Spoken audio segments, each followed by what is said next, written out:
not talk too fast, but keep it moving. And if you have some questions, we'll open that up at the end.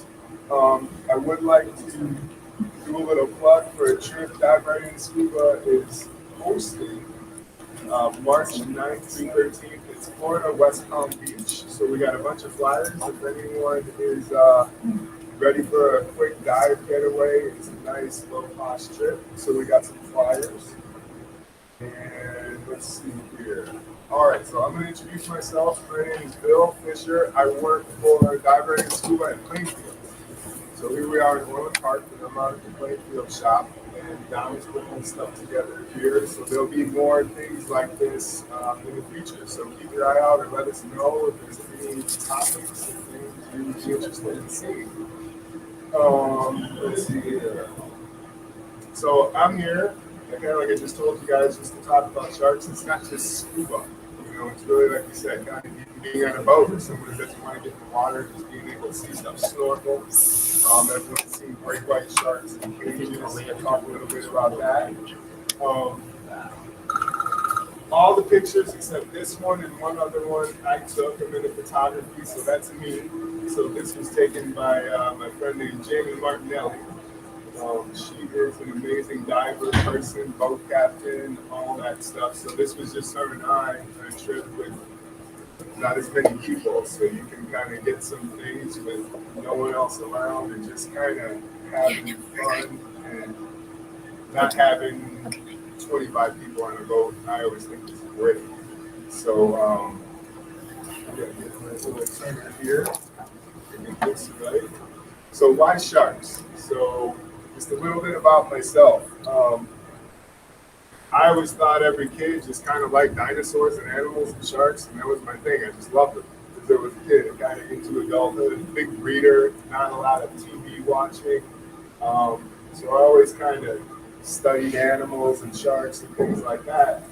And Jaws, of course, I saw that at a young age and wanted to be Uber. Some people got intimidated by it. But my quick story is how I got into this is my wife and I ended up finding ourselves on Grand Cayman Island. That's a whole other story. And my sister had booked us on a boat to go see the stingrays, the Stingray City. So I flipped out. It was amazing. Giving them a little squid. And I asked the guy if there was any sharks. Is there any we can see? He said, yeah, we'll show you a nurse shark. So I saw that and swam around and I just fell in love with everything. So when I got home back here, I've lived here my whole life. I learned how to scuba dive. So that was my goal, was to kind of see some people around. Those over 20 years ago. So there was great white shark cage diving, some smaller types of things. And sharks have become very popular, especially I'd say in the last 2 decades. Not to say there wasn't stuff before, but it was more like the famous people you may have heard of, like Valerie and Ron Taylor, like filming and doing big stuff. And I found out here I am married with 3 kids, living in Illinois. Like I can go meet some great animals and not be a scientist. So that was kind of my whole thing. Like, all right, let's go. So off we went. Again, living around here. This is the Wells Vert on Lake Michigan and some of the dead eyes. So my goal was not just to be a scuba diver, it was to experience animals, get in nature, and diving was more the tool that I needed to do some things I wanted to do. So I do hear a lot of people around here say I don't want to dive in cold water, I just want to get certified. I agree, but I always say but. If you want to do anything more than just go somewhere and be on a dive like led by a dive master, I feel very strongly that living here, there's enough places, Lake Michigan is number one of them, that you can really get your skills. And don't dive just once a year. Like every time I dive in Lake Michigan, I kind of drag myself out of bed and kind of go. And then when I'm there, I love it. Why do I not like this? So I always try to throw that out there wherever you're located, dive. Even if it's headquartered, it's just your skills really get better, and I think it's just real important a lot of the stuff that I've been able to do over the past couple decades, a ton of it has been very last minute. So that's another thing where, oh wow, I got a chance to do this, and I really want to feel confident. That's the main thing. Is feeling confidence when you dive, especially with big animals, especially when you have faith. A lot of this stuff people think to be controversial or the whole feeding animals. I just act like it's not when I talk about it. I know some people don't like it, um, but having the skills and learning them here wherever you live, try to dive local or wherever you are just to get your skills up. So what I'm going to focus on, instead of just rambling on sharks, some scuba stuff and just other skills, but really for you guys and anyone watching, just good locations for us to go. Like as Americans, like anywhere in North America, there's a lot of stuff. Bahamas and Mexico are a couple hours away by plane. So I'm going to focus on kind of North America. Snorkeling with sharks, I'm going to talk about and night diving because it's cool. I love it. You got a bunch of stuff. I'm super into photography. I just love the black. It's hard to see on here. We got a little dusk going on, so the sun is like just about to set. We will get into that more in detail.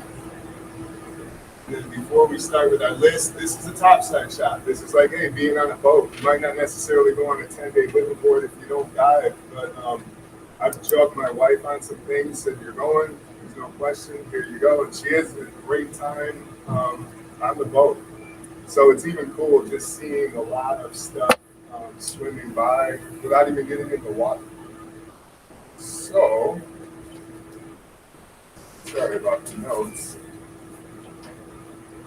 So, for our list here, so this is kind of my speech part. Like here we got 2 tiger sharks. This shark's so close, it's literally, this close to the dome. It's just that all these pictures are wide angle.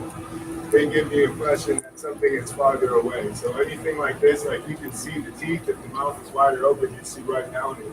So this is completely very close. So with that being said, kind of back to the diving thing I said, these are amazing animals, and you always need to respect any animal you see.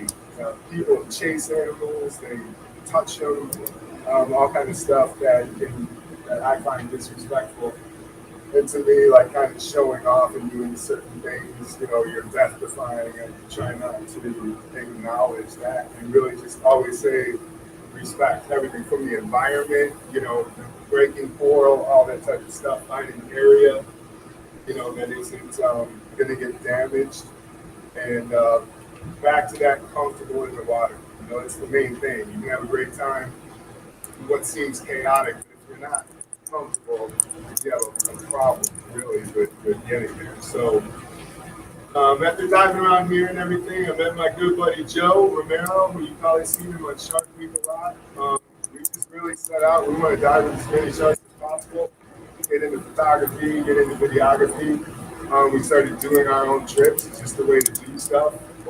Being the organizers, getting people to go. And Joe, one of my best friends, has always been a huge catalyst with me. Made me want to do things that probably wouldn't have done without him. So I know Patrick remembers Joe coming to the shows and having a great time. So yeah, we still do a lot of stuff together. And just started doing a lot of stuff from just licensing footage and doing things. And our main goal was just kind of write our own show. And we did that, a show called Shark Vortex. And again, Joe is, I've always been living here, so I'm always more of the help of doing things in a team and getting things done. So give Joe a look or check out the company we started called 333 Productions. See that online. And next, okay, so this is really the whole thing kind of in one. This is a picture my friend Marshall Lally took, and that's me with 2 oceanic white tips. And this dive here, I would say, out of all the things we're going to talk about, is really where you focus on your dive skill. This is open ocean, there's bait, and there's oceanic white tips, which we can talk about them a little bit, but they are to be taken extremely seriously. They're amazing. So you guys probably read this by now, but I stress this all the time: is your comfort. Any diving, even if it's not sharks, it's your comfort, right? That's the whole thing with it, being comfortable in the water. And your skills, dive as much as possible wherever you are, even if it's not, what you're doing. I always stress not owning your own gear could be a good thing for new folks who want to try stuff, rent stuff, see if you like this PCD, see if you like these regs, but settle on something and get your own gear because it just really helps. I wouldn't want to see you jump in on this with some rented stuff that you've not used before. So back to the comfort. This one's huge. Always know what's around you. It's a common sense thing with large animals. Comfort zone. It's kind of like being comfortable. The thing I love about scuba, if we were on a boat right now and you came up and said, hey man, I don't want to do this dive, no problem. That's perfect. It's great. And that's always the thing to be respected. Everybody. I don't like when people do the, come on man, we came all this way. I'm not one of them. I'm pretty much always ready to go. But giving your fellow people in your group or divers respect when they choose not to do something. I think that's a great thing. And always common sense, like anything, especially any diving, even something with no animals, no bait, it's common sense for everything. So that's kind of my whole speech about skills and everything. Because once I start talking about sharks, I kind of forget that kind of stuff. I'm not going to talk about photography really, other than saying it's a huge task load, especially with a camera that big. That's a 10-inch dome. It's heavy. My rig is slightly negative. I want it that way. It's not. I'm not doing a lot of video. I'm doing more photography, so I want to have to. I don't want it just floating. Sometimes I'm using this, but it's a big task load. So always, when you get into photography, keep that in mind because it can. Big camera rig can be a hassle sometimes. Let's see here. Any questions here on this part real quick? Because that's just something I like to stress just as far as, some people in diving don't think about a dive enough, and I think some people overthink it. So it's kind of being right in the middle, knowing what you're going to do.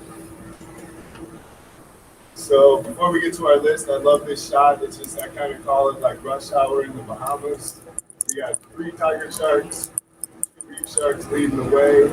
The sun's about to set. You get great sun rays, and I think just being there and watching these big fish swim around is one of the coolest things. So here's our list. So read this. It says top 10. I think it's 12. You got manta rays at the bottom. They're awesome. They're in the family. But living here right now, if we went to O'Hare, we could see everything on this list on a pretty quick flight. Of course, we could go to the South Pacific.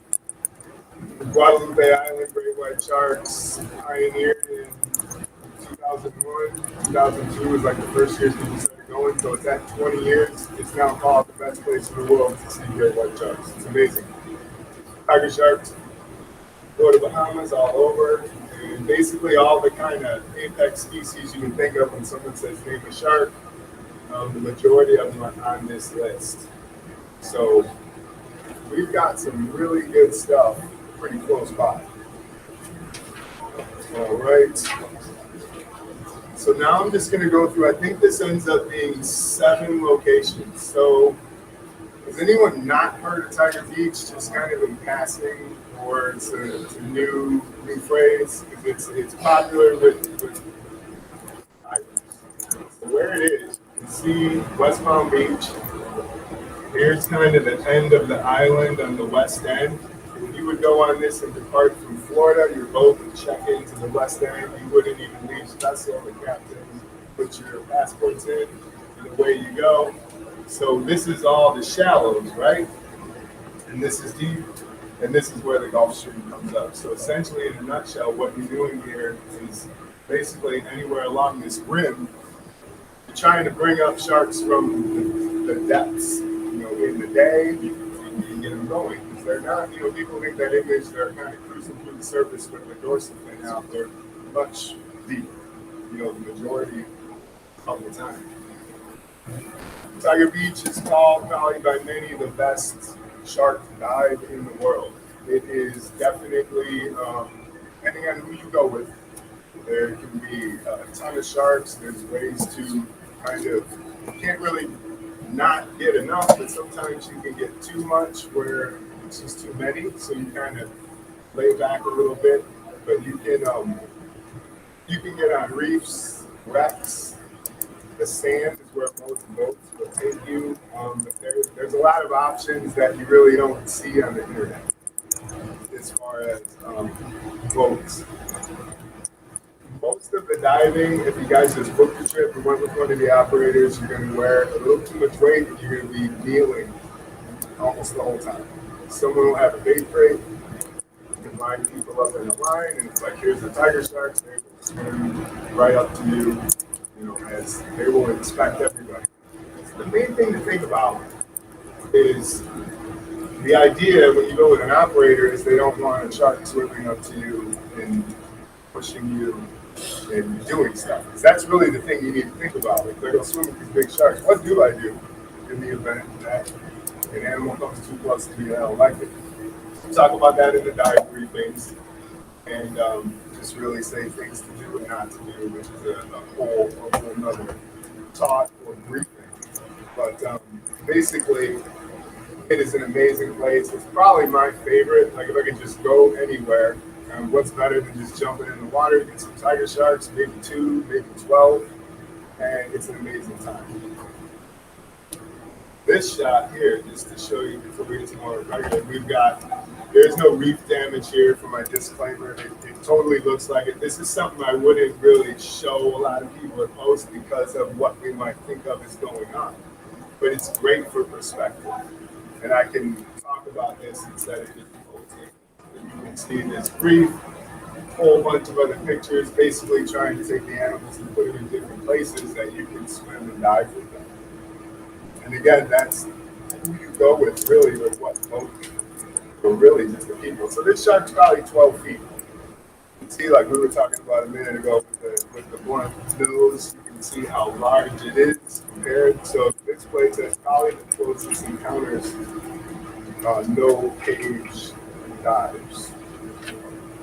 Now this next one, this is again for perspective. So you see here's 3 tiger sharks. This is my buddy Mike Black. And we're just having a good old time. No bait. You just got him and swimming around in him. And you see the size. Very large. Majority of these sharks you'll see that are big at this place are female. It's females. I didn't say it's all females, but I got a picture I threw in here just to show you guys. So dive-wise, this is some extra weight. We're in a sandy bottom. There's not a lot of swimming around for photo opportunities and things like that. It's very close up. If it was like 3 or 4 of us, we would be relatively close and just enjoying the proximity of the animals. And with that overweighted dives, here's this tiger's basically touching the dome, like we talked about how close it is.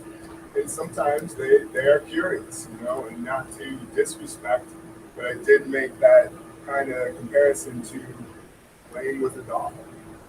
That's a whole other thing. Like these are animals, and they already know there's a scent in the area. They know you are not bait. Just from what you have on, your eyes, and they are not swimming around and chomping. Is what I'm trying to say. For divers, you can wear a 5 mil suit here. It's fairly warm. I usually take a semi-dry because of the length of the dives. This right here is about 25 feet. So how long can you stay on a tank at 25 feet? Pretty long time. You do an hour and a half. If you got great consumption, you can do 2 hours. So that gets cold, even when the water's warm.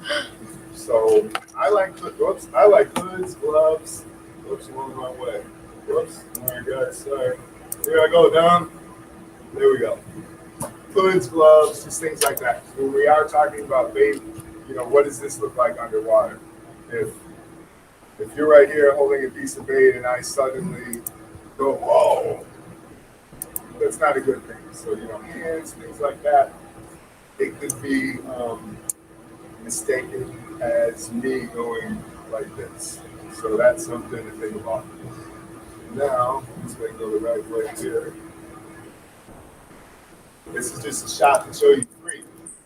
It's hard to get one. This isn't my favorite photo, but you see the majority. So if there's three here, there's probably four over there, and a few behind us. So again, these are very close. It's wide angle lens. We got a profile. All three females, minimum 11 to 12 feet. So multiple sharks. And we talked about like the shallow diving again. You can see that this is a shallow site. So one thing at Tiger Beach, depending where you go, you might be able to do night dives if you choose. Very close to the boat. You're not wandering from the boat. You can get lights on the boat.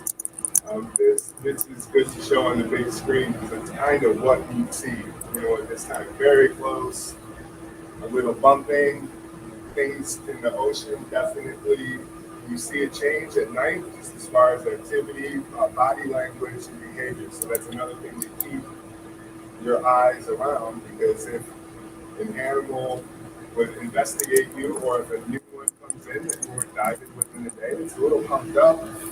So you need to watch for each other too. If I'm looking at you, you're looking at me. A lot of sign language is to what's going on around us.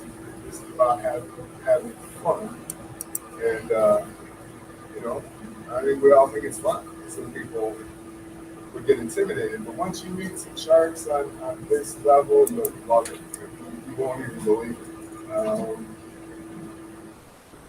So let's make a scuba point here. One of the number one rules here is you always want to exit the water directly at the start of the boat. So reason being, let's avoid a long surface swim. That's something you would need to be extremely comfortable with doing. You would be 360. All these sharks will definitely have an interest in you when you leave an area. So if we're together, if the boat has now swum, I need to, underwater, get to the boat and not just, I'm going up a lot of air and then looking around, maybe like we do in Lake Michigan. You might get hit by a boat, but this place, you probably don't have to worry about that. It's a safety issue of just right under the boat. How do you find it at night? There's lights. You're closer to the boat, I think, at night. Things usually calm a little bit and you can get right on the boat. So that's a good rule for dives. All right, so now, lemon shark. We're talking about tigers the whole time. This is a single lemon shark. You got some fish. You'll see these guys all over there. 7, 8, 9 feet. They're large. They seem docile and sluggish. That photo in the beginning of the top side, that was a lemon shark, kind of just on a little bait. And you don't even see that big snap. It's so quick, your eye doesn't catch it. It's a camera on rapid fire. So it's very, very quick. And that's just to say, these are not animals that you want to say, it's just a lemon shark. It's big. Go back to that, always respecting the animals. It's like lemons, and the next shot is reef sharks. Same thing with reef sharks. Here's 3, here's 4. Again, back on some sand. Just trying to show multiple sharks. Sometimes you have one, but they're sharks, bull sharks, tiger sharks, reef sharks, great hammerhead sharks, lemon sharks. I think it's 6. So that's a lot. It's like six species on one dive. So this is a shark we call pumpkin. I just threw this one up to just talk about again. I love the bite rays. Everyone does. It's in the daytime. You really just kind of not really exerting a lot of energy too. If you're on a sandy dive, you're just enjoying the scenery. So these are kind of things we go for as the more natural history moment, not like a ton of divers. I got all the diver shots just to show you perspective, which this one I accidentally jumped to. This is to show you a layout at this location. Current is at your back, so it's going this way. So there's a little crate right there. And the idea is having that current at your back where you try to keep the sharks coming to you. Coincidence enough, these are 3 male tiger sharks. I mentioned earlier, it's always females. You can see they look smaller, right, compared to some of the other ones. So these are maybe 7 feet, maybe longer, but you could almost think they're lemons if you didn't know. But you've got dive master feed. Dive master is the wrong word. It's really a shark feeder. The dive master is not watching out for you. The dive master is controlling any bait, which is very minimal. It's not crazy. These divers are, this person is behind this person, I think, because he has not a big camera. It's another thing I want to talk about cameras the whole time. For tiger sharks, it's a nice barrier. It can give people comfort because the main thing at this place is when you have a big tiger shark coming at you and it's not stopping, you don't have a big camera, you need to do something. And really the only thing with that is you can't really get out of the way and get crazy. If you're on the sand, you want to try to steer it. And you can get a stick that are usually on boats, PVC. It's a good thing it's almost sort of remote control. 9 times out of 10, the shark will probably swim in the direction that you are trying to get it to go.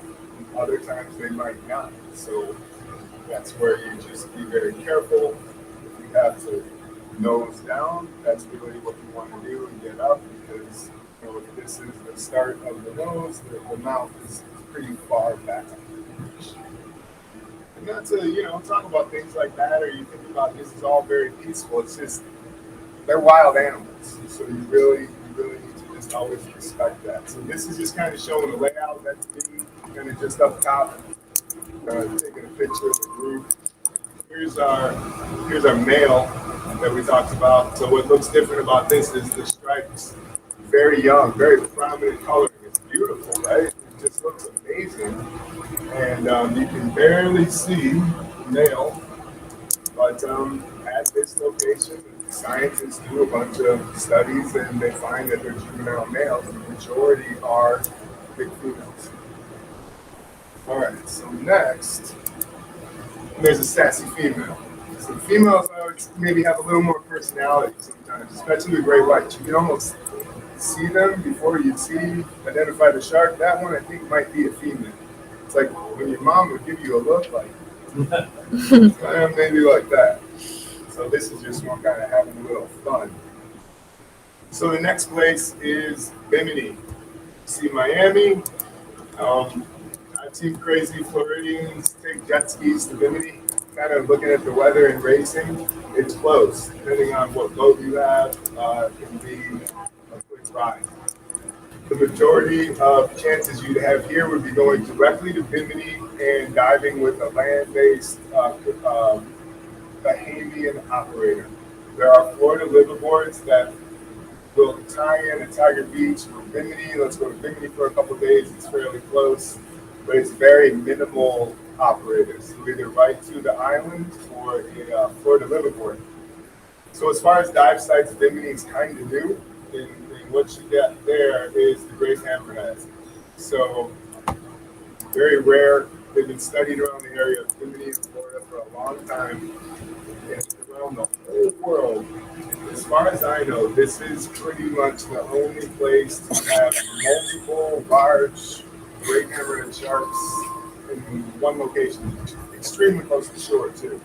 And they're amazing. I could do a whole presentation on great hammerheads. So you see here, again, wide angle. So this is very close. I could touch him. The camera is basically, this is not cropped, to give you an idea of we're closer than this. So this shark is looking for some bait, and I was in front of him. So I got this fun shot here, again, just to show humans touching. Some things you try not to show a lot. It's not a lot of touching. Sometimes you need to. So I'm not very much of a touching person, and say don't touch the animals if you don't have to. So now we can just look at some of the shots. This dive would be just like Tiger Beach in the sand. The operator will want you to wear more weight. It's kind of like open water. It's very easy diving, but the last thing anyone needs to do is get a little light and kind of start floating around. So a few extra pounds is usually good. You see a little action here, so things can go a little quick. But diving, it's super easy. Probably the easiest diving you can do. Great proximity, super close. Just amazing sharks. When you see that dorsal fin in person, it's like this big. It's like a orca. It's amazing. But yeah, dive wise, very simple. Very low vis day. Cameras are great for cutting through viz. You know, if someone's this far away, I can't really see you, but it's amazing how a camera can kind of cut through something. Again, back to the sort of close, just talking about proximity. This is another uncropped shot with a 180-degree wide angle. So you can see I have, most of Joe, but that shark is literally on the dome, very close. Just showing some action in some of the shots here. Let me catch up to my notes so I don't forget anything. Again, all this is right offshore. If you go with any of the Bahamian operators, if you're on a Florida liveaboard, you can move around and stuff, but they're pretty much in the same spot. So all these spots we're talking about, Tiger Beach so far, Bimini, best place is winter. January, February, March, October, November. The animals are very specific. You can go to Tiger Beach in the summer, it's really hot, there's less sharks. So winter is the best time, roughest conditions. Here's the great hammerhead at night. And here's one for perspective. And talk about not touching. Once these sharks get comfortable with people, and they are now, they get confidence. Hammerheads are notoriously very shy.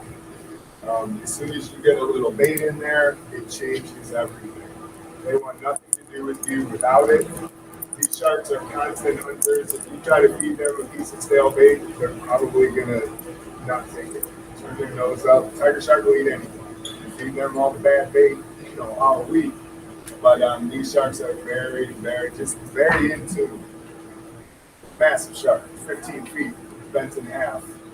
But you can see how big some of these truly get.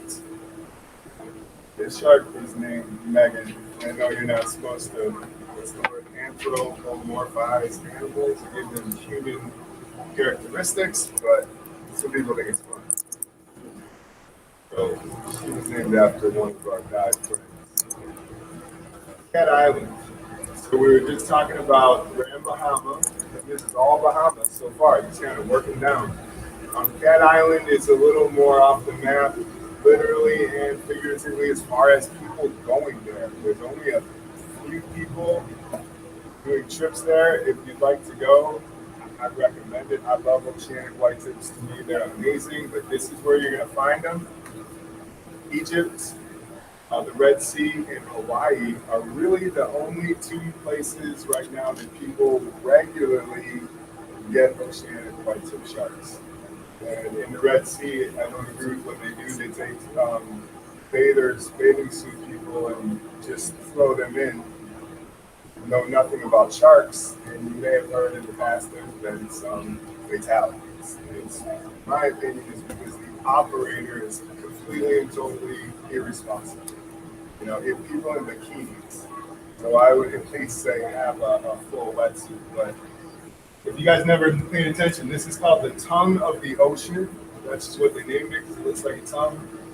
But this is Cat Island right here. So most of the stuff is down on the south end. So when you're talking about the oceanic whitetips here, it is basically their westernmost area. This is pretty much the end of the line for them west. So basically in this area is what we're talking about there. If we had the time, we could probably go to other islands and get some oceanic whitetip sharks. They used to be the largest is the most abundant animal over 100 pounds. So that tries to give you an idea of how many of these were in the open ocean. Like their territory is the pelagic zone, which is basically like the aquatic desert. So everything they see or encounter is a potential meal. So they're very curious, they're very bold. Um, they would maybe take risks another shark wouldn't take to investigate something.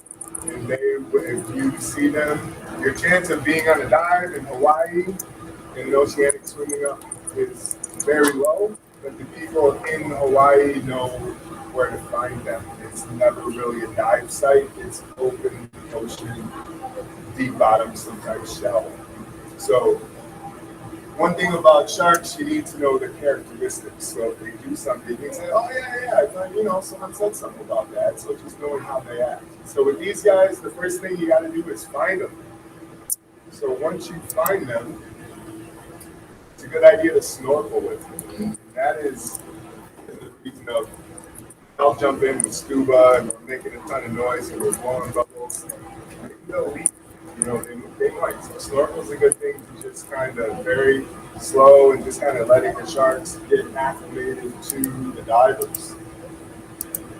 Snorkel, you can see these guys turn from a brown to a gray. The color is amazing. This is on snorkel. Here you switch to scuba. So you can see a little light difference, 30, 40 feet max. This is where you really need to know how to scuba dive. Because if you're in potentially a bottomless area, you need to pay attention. If the shark shows interest in you, we don't need you suddenly at 80 feet deep and, not knowing what's going on because your eyes have been on the animal and something made you not pay attention. So this is a great place for peak performance buoyancy class, right, Patrick? To really get that down. Because when you have no reference, it's easy to be, oh man, how did this happen? And you're deep. So that's where you really have tuned in at surface to 33 feet, second atmosphere. That's a lot of that weird pressure change on your body. The deeper you get, sometimes you just feel more comfortable, things kind of compress, you settle in. This area, you may pop your ears a lot or your equalize, I'm sorry. But the point is to just be very confident in your dive skills. So this shark is actually touching the camera dome. That's why everything's so blurry. And just take that one as an example. It's right on the dome. So they will come right up to you. And let's see here. Jack Cousteau called this the most dangerous of all sharks. Not to sensationalize them, I think more of a thing of saying they will approach you. There's only a couple sharks that do great whites if you're a surfer. You guys kind of can think of them, buttonhole sharks, oceanic white-tip sharks, sharks that you may come across. Most they swim with. These guys will say, "Hey, how's it going? Pleased to meet you," and swim right up to you. So that's something you need to know. And I encourage everyone to meet them. They're fantastic. Like they're so beautiful and they're so rare. Like I feel lucky to go. Back to the diving thing. So this looks like a snorkel, but I remember this. This was coming up from a dive. Sometimes, say at Tiger Beach, if people are kind of down there and you want to leave and do your thing, sharks may follow you. You may have 3 or 4 of them follow you. And you think, well, I'm just going on the boat. Why aren't you staying in the room? I'm just curious. So these guys, same way, all the way to the surface, all the way to the boat. So that's back to the pay attention, constantly paying attention, just for respect for the animal. But if something happens, everyone's going to say, sharks, it's the sharks, but it's really not their fault. We're technically not even supposed to be here, right? So it's always back to respect. Just kind of beauty shots, get a male, beautiful markings, amazing sharks. So you guys know what this is. It's called a nictitating membrane. And the rumor, people say if you see that on a shark, it's going to bite. Sometimes. Tiger sharks kind of do that. Tiger sharks, you see them do that, and it almost seems like back to the dog when the dog is like, defense mechanism. It's a completely defense mechanism. This shark in particular I thought had taken a fondness to me, but it wasn't the case. What happened is, if you ever see little fish, big fish in the camera don't, they see themselves. They see the reflection. And seeing an eye, seeing himself, but it's not him. It looks different. So the animal is having this moment of wondering what's going on. So he's doing a lot of the up and down. He's very fast. Great whites just roll their eyes. They don't have it. But if you do see that and everything seems calm, you don't have to think it's going to suddenly attack you. All right, so next up here, we're going to do this is just extreme close up. The eyes are beautiful. This picture's doing no justice to your naked eye. You know, all this stuff, being able to see this with the naked eye. I love taking pictures, but at the same time, I tell people, like, use these too, you know, like, enjoy the moments of being there. Pictures are great. You know, for me taking them, I can remember the exact moment, but I always say, live that moment being there. Don't be looking at your phone the whole time, as they say nowadays. So yeah, in a nutshell, these sharks are amazing. You got to put some effort into meeting. It's not like just going to the Caribbean Reef Shark dive and it's all right there. There's some work, but it's well worth it. The sharks in space, kind of coming up, has to be black and white. It looks like they're in outer space, and that's the movie. So lovely shot. And just showing how close. Whoops, how close these guys get. Here we go. Moving on. So Rhode Island. So this is my home where I hang out with my buddy Joe Romero, and what we're doing here is snorkeling all the time. The sharks have never scuba dived with them out there. So the reason is basically the visibility. In Rhode Island, if we dove, because if we're coming out here, it's basically all of this stuff, and then even farther you start to see. This is very far out because it's called canyons. But kind of any of this stuff, you know, that's why that whole coast is cut because the Gulf Stream kind of carves out and follows its path. So that's essentially what we're doing is looking at temperatures and figuring out the best place to find some of these sharks. The best stuff is topside. We've been out there with so many of the most experienced divers I've ever met, technical divers, rebreather divers. You throw them in the water, and they're like, wow, man, you know, that's intense. I agree. And one thing that's great is the blue sharks, they're amazing. You can get them all over you, but you know deep down if one gets a little weird, even the biggest mouth is pretty small. So I don't know if that brings comfort, but it can be a very, very fun, but yet intense. It's cool watching someone do it for the first time and kind of get out of the water like, wow, kind of way cooler than I thought. So it's great. It's great. So this guy is the target of every trip. The short fin mako, or more commonly called the mako. Most people don't know about the long fin mako. It's another species. But yeah, these guys are amazing. They're, again, you got to put effort to see a mako. It's not an everyday thing. It can be, like I said, every trip, blue sharks, maybe a whale, maybe mola, but you get a mako and everybody loves it because they are amazing. My current dog is a mako. That's his name. So you can see their fish catching teeth. You can really see how they're going after swordfish, tuna, the fastest fish. Usually it's trying to get that tail. So that's how they got that jaw like that. Compared to a great white, it's all triangle. It's a meat, cutting. But this is more of a catch. It is a smaller fish, like a bluefish. All snorkel with these guys. Another mako, nice profile, beautiful fish. Pictures don't do the justice of the colors of the blues and purples and how the sun plays into it. It's just like it's the others where I was saying it's still all about seeing it. Pictures are great, but I encourage you to get in the water. And we just got a couple shots here of some makos. You see it's right at the surface. You're right at the boat. Scuba diving, if we dove and drop down, we're going to have very limited visibility very quick. There's no anchor, you're drifting, so it's easy to lose the boat immediately. at not too deep. So that's really the reason of um, ditching the tank and just getting the snorkel. You can communicate with people on the boat, you can communicate with each other, you're right there. It's a great time.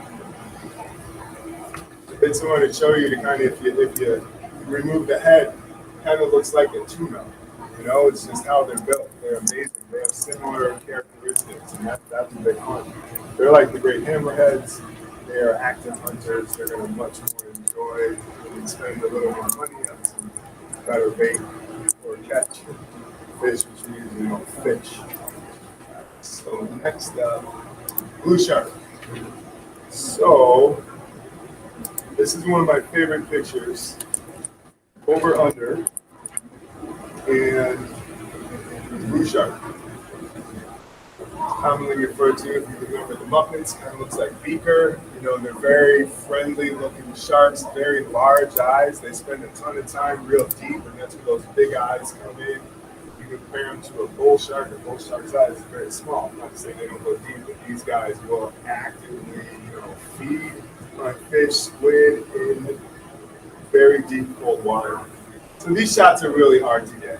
You know, you're holding this big dome at the surface, your boat is rocking, and you basically just kind of rapid fire and hope to get this.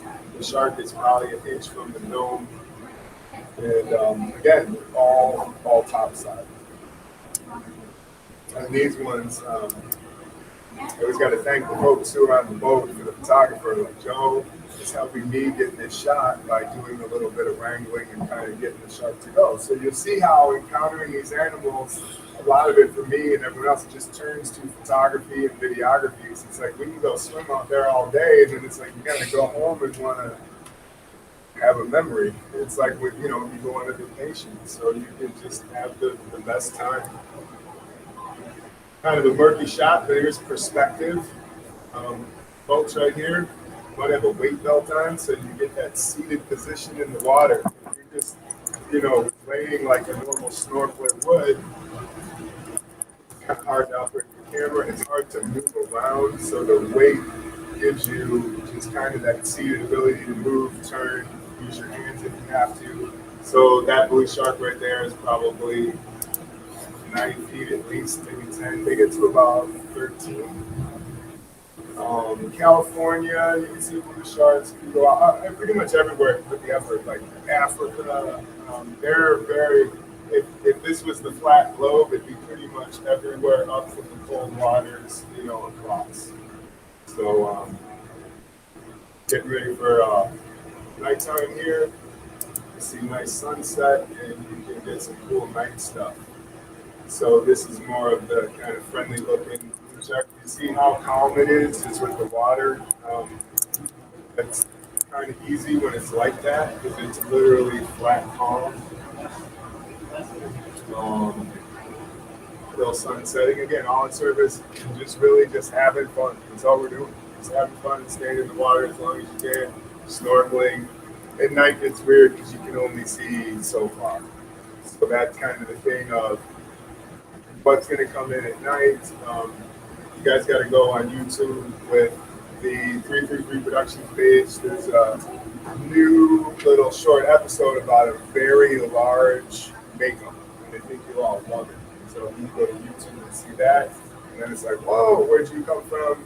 And there you are at night with a really cool animal. So you always got to be on your toes. And then you can end up with the mako there. You can see some of the purple. The colors change. So the dive stuff, snorkeling, you saw the guy, Matt, sitting there right at the surface. It's very easy, but again, you can maybe have a shark go over your head or, through your legs. So it becomes normal once you do it. It's just getting over that hump. So I put these on to show you. My wife took these. This was from an Italian magazine. She got mad that I sold them the shots to use without a permission. But topside for someone who got in the water once or twice and have a lot of fun. Not the best shots, but they're cool. You can still really get in there and have some fun without getting in the water. Blue shark at the surface. This is like the other shot we talked about. It's fun with cameras and just trying to get that shot. When you see those great whites coming out of the water, that's probably a long time into it. In Guadalupe, we used to do some hang baits and things like that, but can't do that anymore. Smaller teeth, but this is lightning fast. This is something you can see, and I can sit there with the bait, and you see a lot of splashing, but this is where a camera comes in and kind of, I don't remember seeing that. Like, I kind of do, but that's what we're going for. So lots of activity and really just, seeing the animals. North Carolina, anybody dove there? Here? We got one.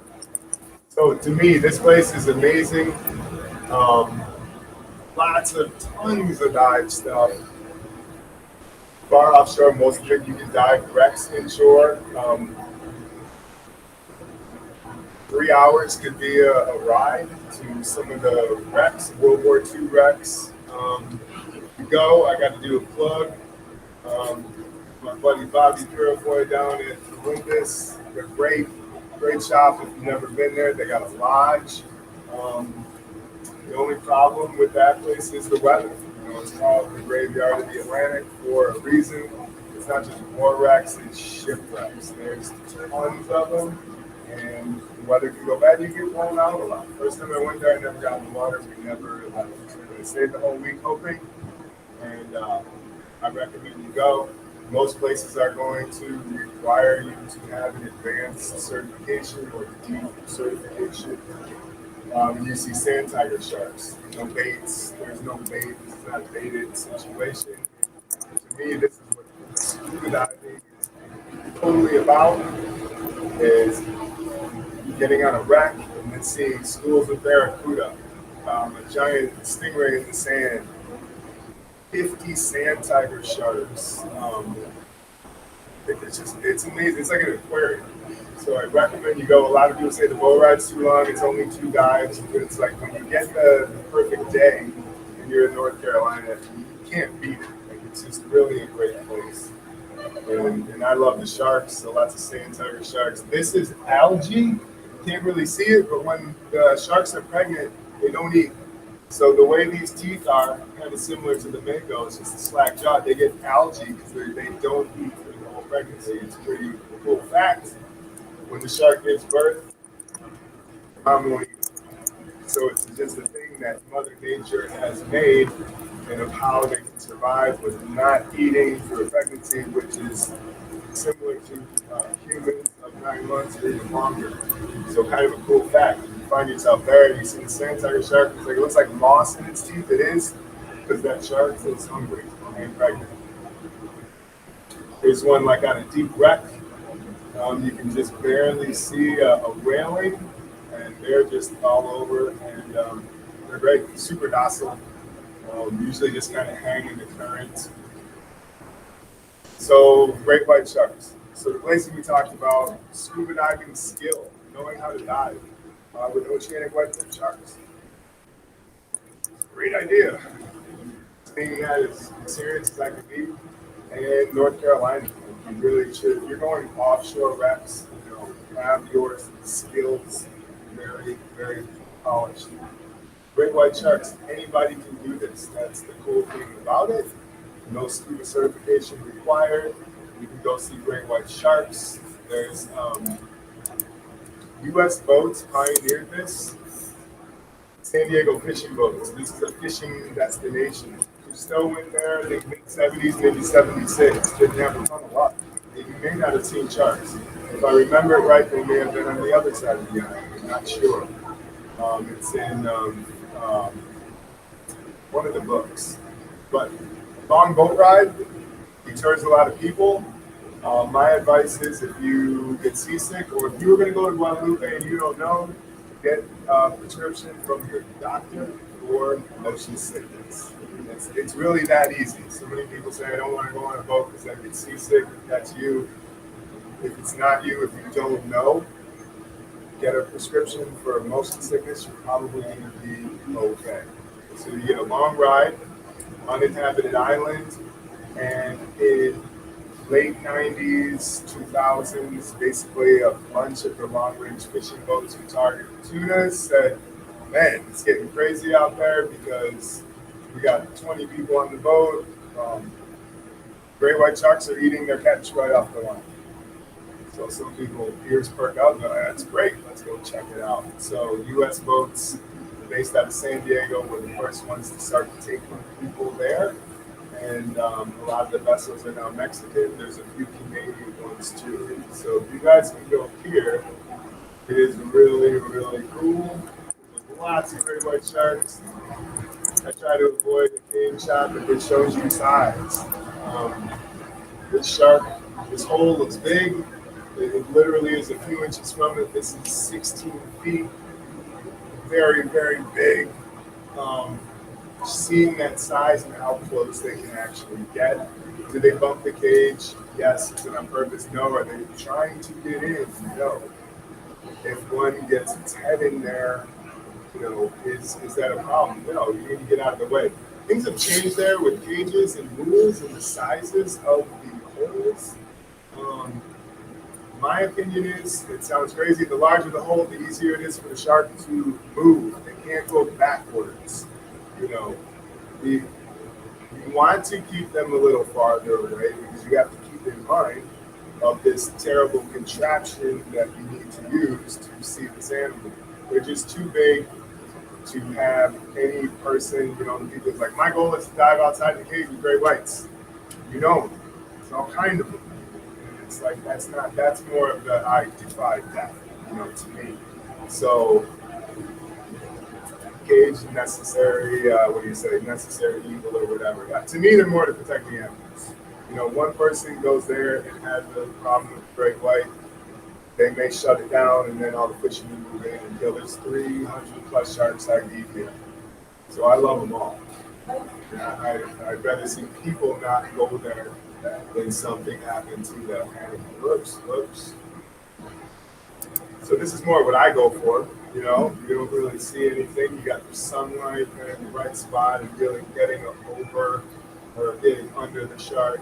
And you just get a beautiful, beautiful shot there. There's a little male. These are all very, very close. This guy was around for about 10 years. He had a couple different names. Cal Ripfin Shredder. This shark was great because he was friendly, if that makes sense. He kind of just came around, and some people say a player. A very active shark who likes looking at you, looking at people. And other ones, if you stare at them too hard, they might, if I stare at you too long, it's a weird thing. Like, what's wrong with that?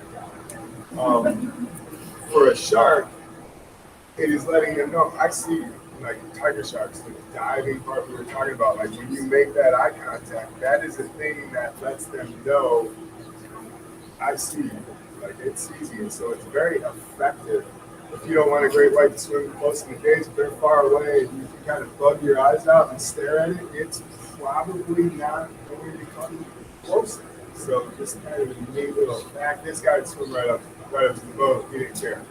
But he hasn't been sighted in years. I don't know how many. A long time.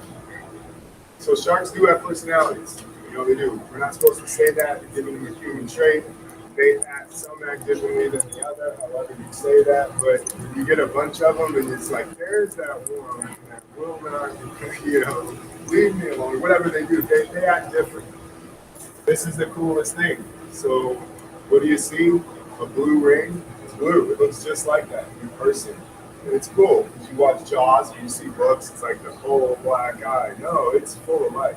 Like it is really active. It moves cool. It's different. Those eyes work real good. 3-in-1 shot. Love it.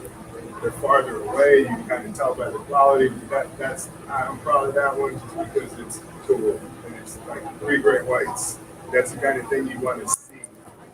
If you guys go to Guadalupe, bring a GoPro, run it the whole time. It's just kind of hold it, you'll get cool stuff. It's great. Anyone can go. This guy is called Bruce, the Zapata. He had a bunch of little dental work going on. His teeth aren't quite back in. Again, a shark that obviously you can see gets very close. One that isn't as timid. They do very.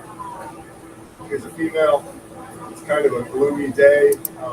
She had come out of nowhere.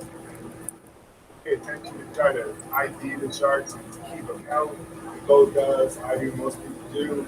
This was one we hadn't seen yet, and it was very early in the year, which females are usually later. It's usually males early, but every time someone says something, someone with a camera or a non-scientific person who's at a location, here's a great white in Hawaii. I got it on my GoPro.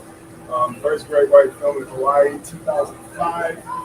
Before that, people would say, those old timers are crazy. There's no great whites here. But anyone who knows anything about it would say, sure there are.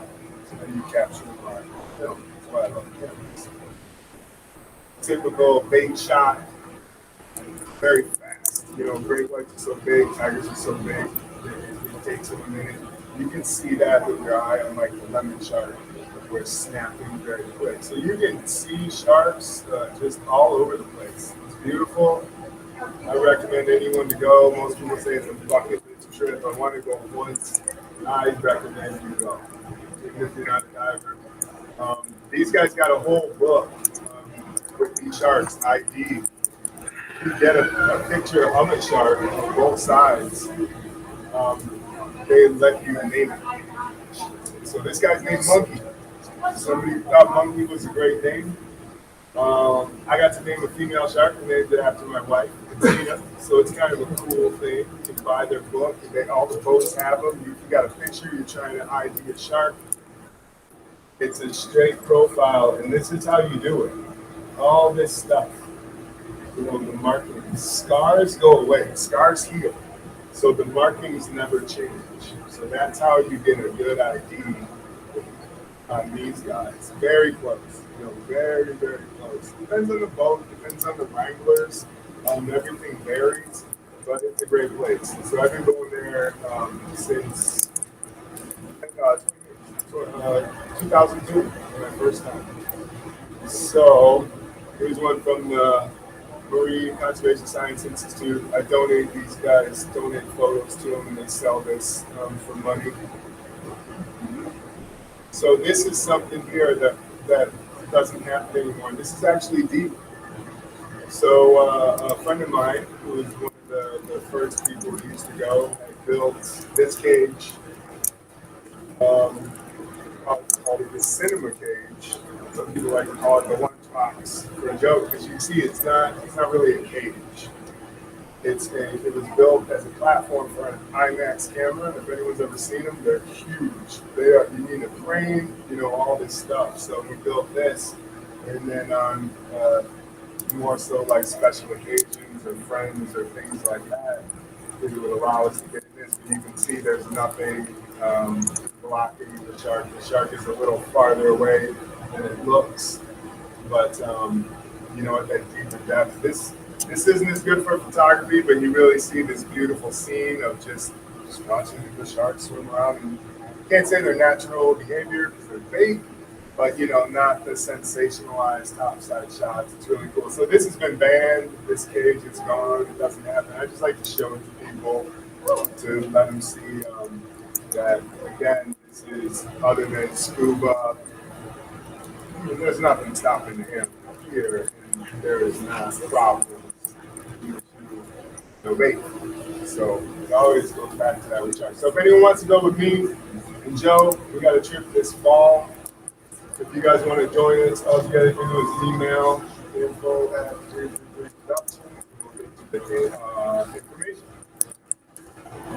End of September. It's a great time because the males are still there and the females kind of start seeing it. Like, they're there in August and July, but they're smaller females and they're very clean. Like you see this shark, it's got some scars. This is a shot I licensed with the National Park Service, and it's basically all over New England. So me and Joe both had a couple shots on beach signs. You can see these on beach signs and pamphlets, and it was a large, how do you say this, public awareness campaign because of the resurgence of great whites in New England. To run through this, how are we on time? Okay. So, real quick, Jaws. So there was a guy in New York who got heavily into fishing, killing great white sharks in the 70s.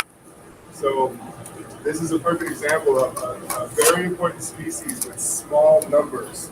So this person would charter and target great white sharks.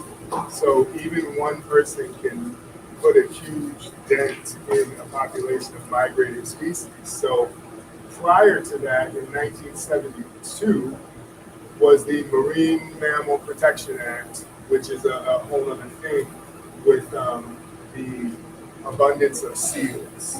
So that had some effect. You could Google that and just read how the whole environment over decades and things like that. So long story short, in 2009, the first great white was tagged in the North Atlantic. No one had ever been tagged before by Dr. Greg Stonewall with Massachusetts Department of Fisheries. Unfortunately, 2009 to 9 years later, 2018, a swimmer was killed.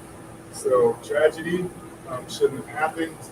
That's when the state made a big push to educate the public and say, hey guys, we've tagged over 300 great white sharks. They're here.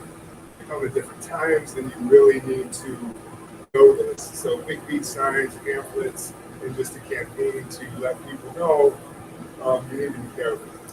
They're protected in the U.S. All right. So next up, another location. Somebody here has been to Cancun, right? Yeah. So tons of stuff to do in this whole area. So this is good family fun. Whale sharks. So you can see whale sharks here. The locations have moved. Now they are regularly being seen in an area they weren't seen before. These are my two daughters here. I love the shot. Today was a little slower than normal, but this is probably, it's hard to tell from this photo. This shark was old. She's an old female, very slow. You can just tell by looking at her. But I was able to get both of my daughters in one shot. So anyone can do this. Back to the snorkeling, it's like a cage diving too. That's why with me personally with sharks, it's like, all right, I need to know how to dive, I need to know how to swim, it's kind of all that stuff. So whale sharks are great. They kind of just swim around. The best time to go, if you guys want to go down there, is look at the moon. What am I trying to say? The lunar charts.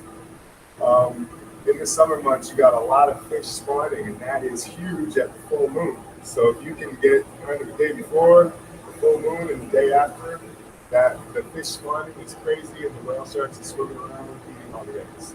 So it's kind of that Mother Nature thing.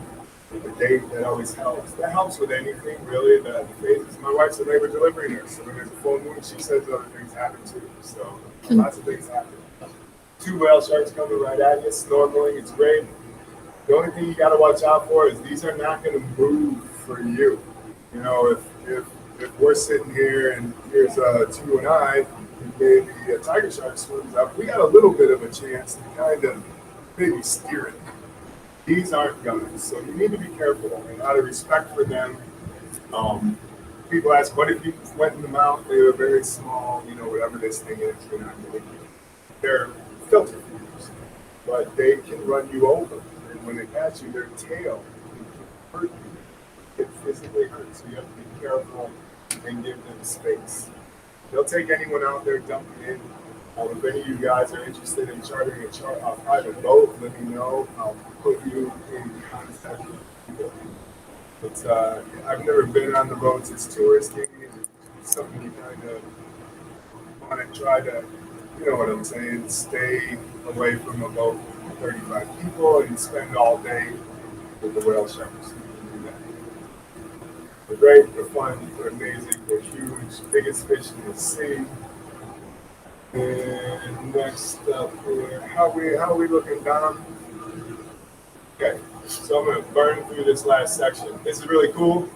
In Spanish, I think the word is like botella, or it's bottle. It's basically Coke bottle. The shark just parks itself right at the surface, opens its mouth, and the water just floods in.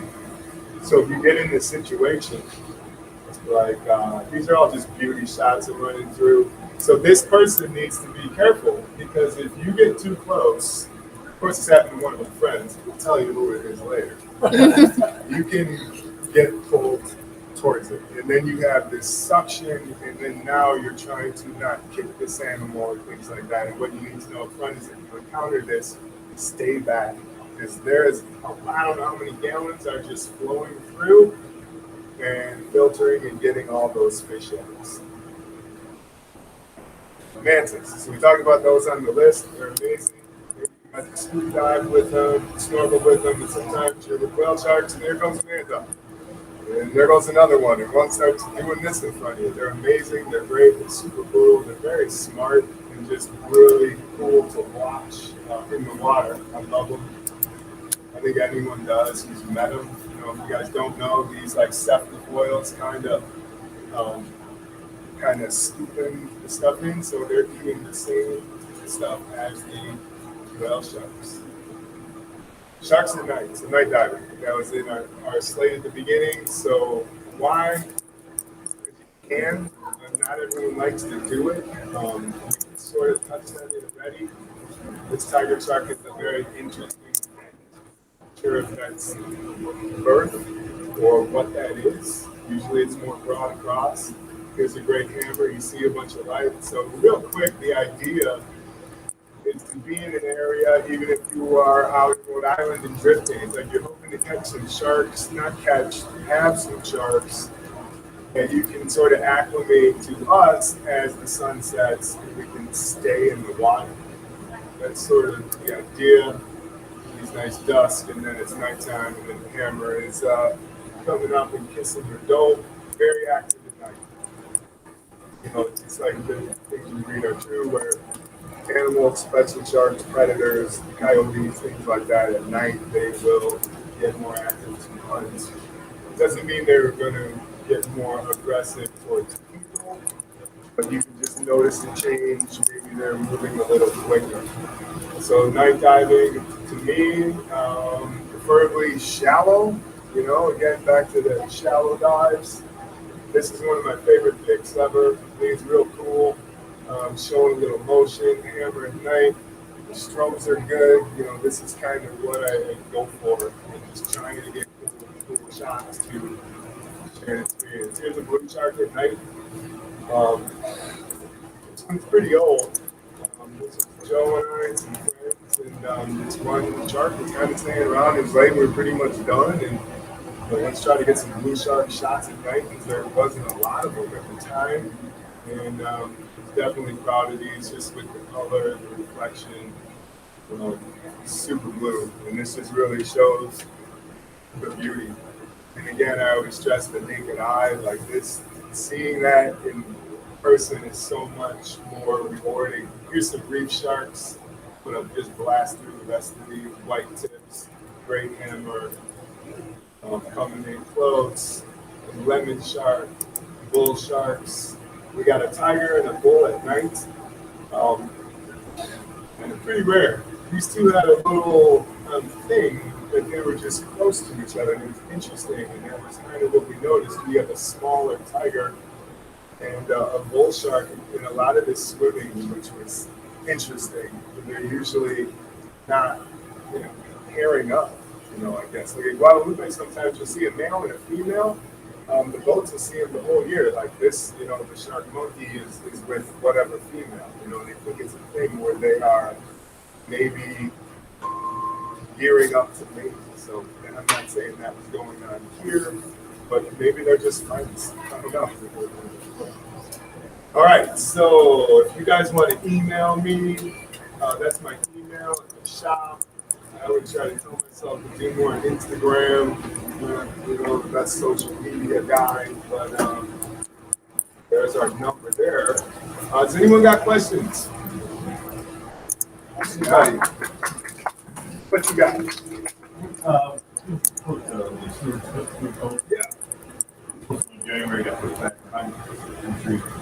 Yeah, great. So it's cool. They're just going to have you, they're going to position you, sleep you down, tell you to basically do this. And that's kind of thing where you have the person who's got paid, they just want to make sure, when people dive, sometimes they start doing this, they're going to really stress, you're going to sit in the same spot. So they'll tell you, if a shark is swimming right in your face, don't move. I mean, sometimes you need to, it's the whole thing. Or those reef sharks are so acclimated to people, they literally, you're in their way. That's the thing of, hey, nice to meet you. They literally swim around. It's a while some bumps into you, but it's they keep a distance of probably this, and maybe like this distance of organize these dives and like organize shark feeds and things like that, where it's people you don't know. You're taking people out every day. It's always we're gonna keep you a little farther away. There's baits. Just in the event of if we're this close and I'm doing something, photographers can create a situation that wouldn't happen. Like I'm doing this for your camera, and then the shark misses and hits you in the head. That's the thing you want to avoid. So that dive, you'll drop down, you'll do this, you'll kneel, and then you'll just watch all the sharks. There'll probably be a rack, and you'll go, oh, this is great. There'll be like 30 of them, 40 of them, 20 of them, just tons. That's cool for a GoPro or a camera, but it'll be real fun. And do the other dives too. Like do the sharks and do the rabbits. And you're going to be there for a few days? Yeah. So yeah, they got other good stuff, so it's great. And that's super easy. Super easy diving. Maybe someone would think, man, there's so many sharks, but the reef sharks, even as snappy as they can be, they really are just moving around you to, if I'm the person with the bait, they usually feed them on a spear, just with no bait and stuff, small fish, and really easy. And yeah, it's pretty calm. Think of your breathing rate, and you'll love it. You'll say, let's do it again. And you'll say, well, I want to swim around with them. And that's where you get the urge, like, well, I want to swim. I don't want to just be on my knees. That's the kind of thing you'll get next. Like, tiger sharks, you can spend a lot of time on your knees and swimming around and doing stuff. They're just way more like, hey. And that's just those times where they're like, what do I do if a tiger shark is now bumping me and moving me? That's the thing of try to move. It really is. It's not the thing like, don't move, the shark is swimming around you. That's where it will change. Say you have a bigger animal, like that's where you may need to touch or may need to get above when the shark swims around. The number one thing is when you have no bait, if you're not that person, they know. If your wetsuit, like a shark touches you and they go, oh, that stinks. That's like us sniffing the garbage. It smells bad. And they're like, man, I kind of think neoprene is not a bad smell. But a shark says, that's not good. So that's why I would say too, hands, gloves, because even in warm water, I like that whole, not this. This is super white underwater, and that flash of it can fool the animal to thinking you have with this person. That's why like Stuart Close does not do hand. That's the whole concept of the spear and really trying to get those same sharks every day, having so many people, what if one bites and all they did was this, and that's what they're trying to do with that whole spear. Have it, a yard long, a meter long, you put it on there and the shark bites it. That's why they don't. You see someone on TV or something with a whole fish and doing stuff, and that's the whole thing. It's you just got to be careful. But you guys will love it. You don't have to worry about it. You'll love it. Take some pics, get a GoPro. GoPro on a stick is good, or just something to hold it. And you can't see it if you got an older one. Just set it wide angle. It'll be kind of bigger, and you'll kind of get good stuff. That'll be fun. Anyone else got questions? Or what you got? Good question. Just for like summertime, where's some of the best spots to go? Summertime. So, North Carolina, hurricane season starts September 1st, I think is the day. Not to say you couldn't have, but that's part of the thing about that area and other places, Bahamas, things like that. looking at weather. You can't predict the hurricane, you can, but it's one of those things. North Carolina is great. You can go to Guadalupe. I think some of the boats go as early as pretty early in July now. Lots of males. It's weird how after 20 years of people going there, it's like it starts off with males, smaller males, larger males, maybe some small females. Large females are usually September, October, November. No one really goes there in December, but if we went, there'd be plenty of sharks pretty much around the year, but they move around and migrate. So other than North Carolina, Florida, Bahamas, it's hot. You know, it's hot, especially Bahamas in like July or August. It's like, oh no, it's pretty hot. I'm always like me, I'm hiding from the sun, wearing hats, stuff like that. But you could go to Tiger Beach in the summer, and it might not be a bad idea because less sharks. And sometimes people like, you know, if you've never been to Tiger Beach and we go and it's January 1st and it's winter and it's choppy and the conditions are rough, and I'm like, dude, we got like 12 tiger sharks. And you're like, yeah, okay, I'm going to go on. But it can be a lot, you know, and that's sort of the thing that you can't control in certain situations. So summer could be better from the standpoint of a little bit lower numbers, just the migration patterns and things like that. Like when we said hammerheads, November, December, but really January, February, March. It's good. In summer, are they there? Probably. You know, but there might be, the operator might dive at a different place. Other places we looked at, Rhode Island. So no one really does in Rhode Island. Joe's got his own thing. This is the boat, more fish. There's one boat who takes out the cage, but that's kind of the thing that like he did and we do. We used to do trips, kind of. We're gonna do some trips together. Like if anyone's interested in Rhode Island, let me know. It's all kind of the thing of you just get people who are interested in that to set something up instead of like, hey, I'm doing a trip, and you know, just people want to go, and that's just kind of how it evolved for us. Like, you get a good number, so it's cool. Let's book a boat and go to Tiger Beach. So, yeah, it's an interesting question. I never really thought about it that way. I'd say North Carolina. And some people like to book in advance. Like, if you have a flexible schedule, my advice for North Carolina is watch the weather. And you kind of see a good window, go buy a ticket and go there and go diving. Versus you and I booked something right now for August 28th. All you're gonna be some bad weather just for our, you know, it's just how it goes. Like most places you book in advance, but that one you kind of go to. We have an online live question, but what is Will Smith's favorite shark? You went diving with him? Yeah, I'm trying to think of the proper name for the shark. It was actually the shark with the dent, the tiger shark. But she came up with a funny name for it. Some people call that shark butt face, and I find that a little derogatory. I think that was his favorite shark, tiger shark. Okay, so we're gonna cut the live feed now. Any questions that you guys want to ask Bill, you can go ahead and email him or see a few minutes after in store. Thank you, everyone. Okay. Thanks, guys. Thanks for coming. Thank you. Thank you. Hey guys, if you didn't sign in,